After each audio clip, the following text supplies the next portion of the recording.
Bonjour, je m'appelle Gabrielle et je travaille à la Bibliothèque publique d'Edmundston.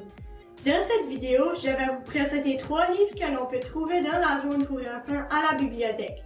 Aujourd'hui, j'ai choisi un album illustré, un roman jeunesse et un documentaire. Commençons avec l'album illustré. Le titre du livre est Les histoires de Rafi et il a été écrit par Abby Hanlon. Elle est aussi l'auteure de la série Dory la fripouille. Ce livre raconte l'histoire de Rafi qui ne trouve pas d'histoire à raconter lors de l'atelier d'écriture de sa classe. C'est grâce à son amie Lily Rose et un peu d'imagination qu'il va peut-être trouver quelque chose à écrire. Ce livre m'a beaucoup fait rire et m'a montré que l'on peut écrire des histoires sur tout ce qu'on veut avec un peu d'imagination. Ce que j'ai beaucoup aimé à propos du livre, c'est qu'il y a des trucs pour aider à écrire une histoire à la fin. Je lui donne donc une note de 5 sur 5. Nous allons maintenant passer au roman jeunesse. Le titre est L'escroc et l'auteur est Gordon Korman, qui a commencé à écrire dès son plus jeune âge. Il est l'auteur des collections Sous la mer, Everest, Naufragé et encore plus. L'escroc raconte l'histoire de Griffin Dink, surnommé l'homme au plan, qui trouve une carte de baseball de Babe Ruth dans une vieille maison et décide de la vendre.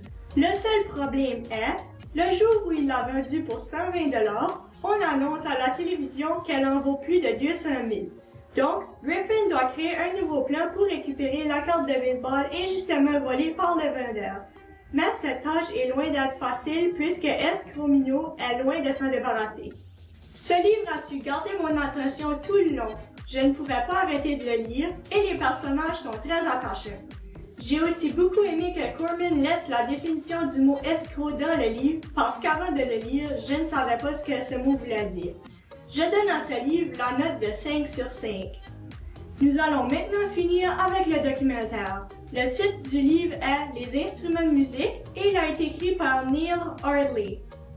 Dans ce livre, on y retrouve toutes sortes d'instruments de musique qu'on voit beaucoup et d'autres moins connus comme le théorbe et la sitar.